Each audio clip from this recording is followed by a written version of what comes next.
Hai teman-teman, perkenalkan nama saya Febianti Valencia dari G. Saya dari kelas pendidikan Kimia B. Pada saat ini, kita akan masuk pada materi baru, yaitu penentuan orde reaksi.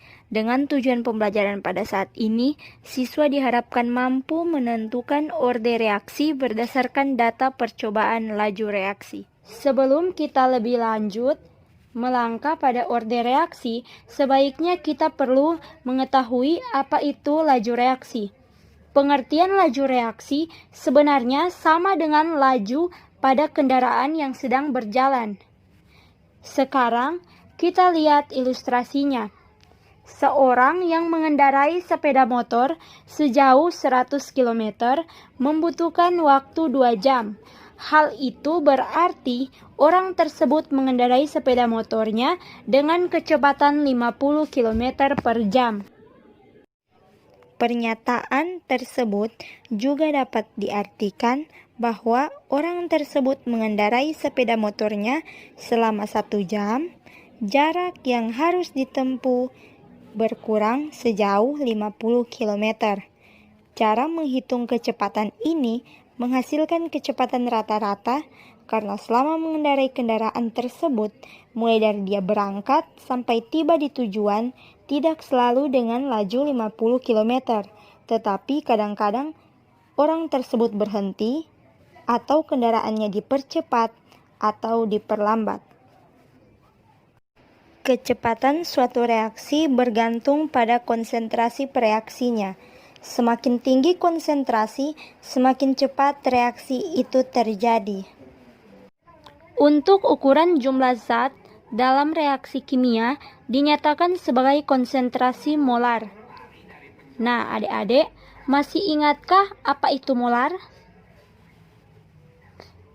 Molar atau molaritas adalah banyaknya jumlah mol zat terlarut dalam 1 liter larutan. Molaritas dapat dirumuskan sebagai berikut, di mana M sama dengan molaritas, satuannya mol per liter. N sama dengan jumlah mol zat terlarut. Dan V sama dengan volume larutan dengan satuan liter. Nah, oke. Sekarang kita masuk dalam orde reaksi. Apakah kalian pernah mendengar tentang orde reaksi? Nah, langsung saja ya kita bahas sama-sama. Orde reaksi adalah bilangan pangkat dari faktor konsentrasi dalam persamaan laju reaksi.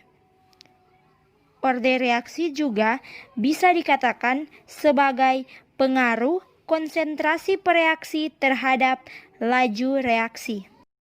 Orde reaksi menentukan besarnya pengaruh konsentrasi pereaksi terhadap laju reaksi. Umumnya ada 3 orde reaksi. Yang pertama, orde 0. Yang kedua, orde 1. Dan yang ketiga, orde 2. Orde 0. Contoh pada reaksi A menjadi B, persamaan laju reaksinya V sama dengan K dikali konsentrasi A dipangkatkan dengan orde reaksinya. Jika konsentrasi A sama dengan 1 molar, maka laju reaksinya V sama dengan K dikali 1 molar dipangkatkan dengan orde reaksinya yaitu 0. Jadi laju reaksinya adalah 1.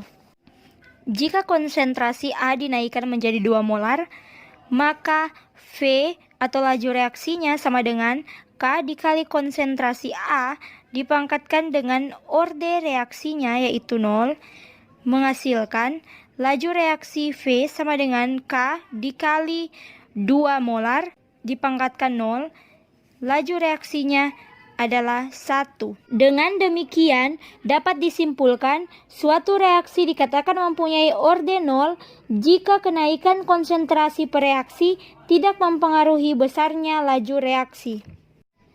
Berikut ini grafik reaksi orde 0.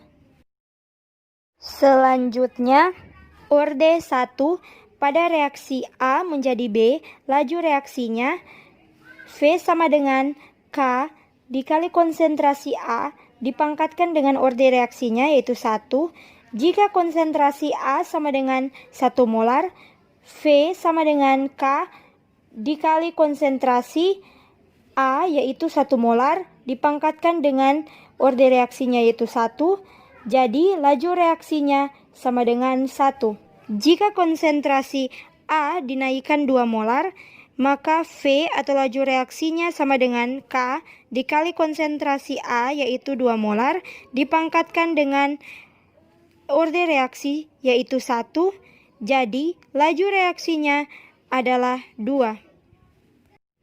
Dengan demikian dapat disimpulkan suatu reaksi dikatakan mempunyai orde 1 jika kenaikan konsentrasi per reaksi berbanding lurus dengan kenaikan laju reaksinya. Berikut ini grafik reaksi orde 1. Selanjutnya, orde 2. Pada reaksi A menjadi B, V sama dengan K kali konsentrasi A dipangkatkan dengan orde reaksinya yaitu 2. Jika konsentrasi A sama dengan 1 molar, V atau laju reaksinya sama dengan K dikali konsentrasi A yaitu 1 molar dipangkatkan dengan orde reaksinya yaitu 2. Jadi laju reaksinya atau V sama dengan 1. Jika konsentrasi A dinaikkan 2 molar, laju reaksi atau V sama dengan K dikali 2 molar dipangkatkan dengan orde reaksinya yaitu 2. Laju reaksinya atau V sama dengan 4. Dengan demikian dapat disimpulkan suatu reaksi dikatakan mempunyai orde 2 jika kenaikan konsentrasi per reaksi sebanding dengan kuadrat kenaikan laju reaksi. Jika terjadi reaksi A tambah B menghasilkan C atau produk, maka kecepatan reaksi dinyatakan dengan persamaan V sama dengan K dikali konsentrasi A dipangkatkan M dikali konsentrasi B dipangkatkan N, di mana V sama dengan kecepatan, A, B sama dengan konsentrasi, dan M orde reaksi terhadap A, dan N orde reaksi terhadap B.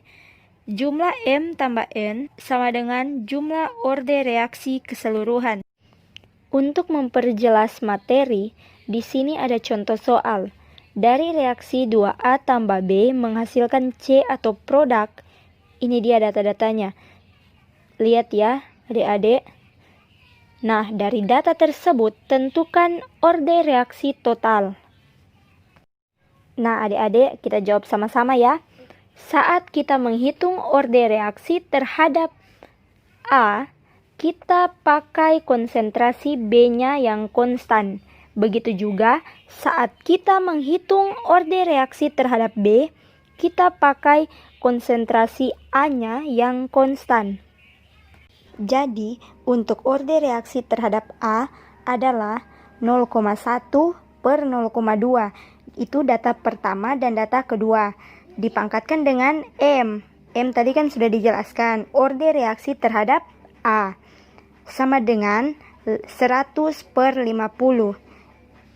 Jadi, 1/2 pangkat M sama dengan 100 bagi 50, 2. Nah, M sama dengan 2 per 1/2. M sama dengan 1. Itu adalah orde reaksi terhadap A.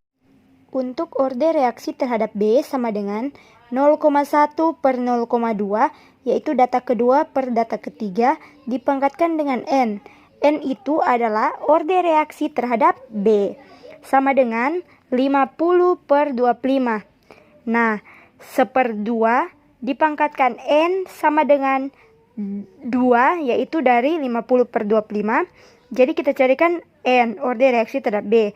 N sama dengan 2 per 1/2, N sama dengan 1. 1 ini adalah orde reaksi terhadap B. Nah, sekarang kita akan menghitung orde totalnya. Orde totalnya didapat dari jumlah M atau jumlah orde reaksi terhadap A ditambah jumlah N atau jumlah orde reaksi terhadap B.